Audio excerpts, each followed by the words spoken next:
Mais le danger, c'est effectivement de refaire à l'exact la police de proximité et ces ersatz, j'ai envie de dire, qui ont suivi, BST, Gap, UTEC, GSP, Pourquoi des ça marche sigles qui pas? parlent aux policiers.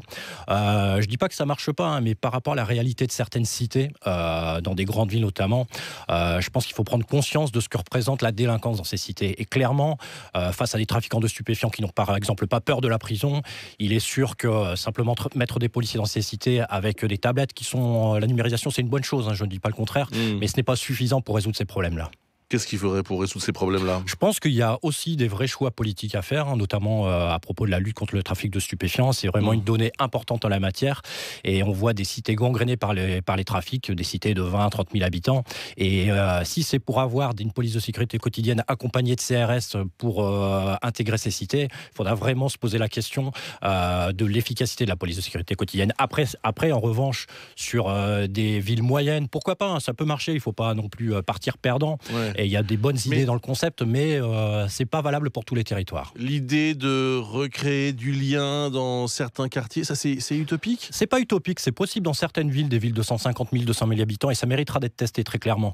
Mais prenez l'exemple d'il y a un mois à Toulouse, le quartier des Isards. Oui. Vous avez 2 bâtiments qui ont été repris par des dealers, et la première démarche qu'ils ont faite, c'est d'envoyer une lettre à l'ensemble des habitants en disant « Si vous parlez à la police, vous assumerez les conséquences ». Et ça, c'est une réalité que connaissent tous les policiers et que Les connaissent les dealers ont habitants. envoyé une lettre? Ah oui, dans le quartier des Isards, c'est sorti dans la presse, vous regarderez.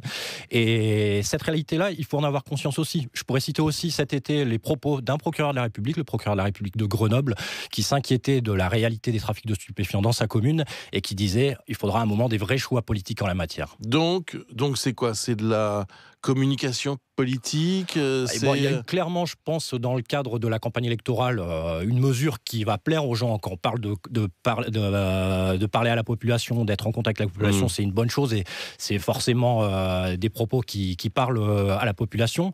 Il ne faut pas le renier complètement et puis il faut donner la chance aussi à cette police de sécurité quotidienne de réussir, mais il ne faut pas que ça soit une mesure trop doctrinaire ou idéologique. L'idée, apparemment, ça serait de permettre aux policiers de mettre des amendes très vite, tout de suite. Ça, c'est une bonne piste? Il y a du bon dans les centres-villes, les problèmes de harcèlement de rue, les problèmes de petits trafics de stupéfiants, de consommation de stupéfiants, oui.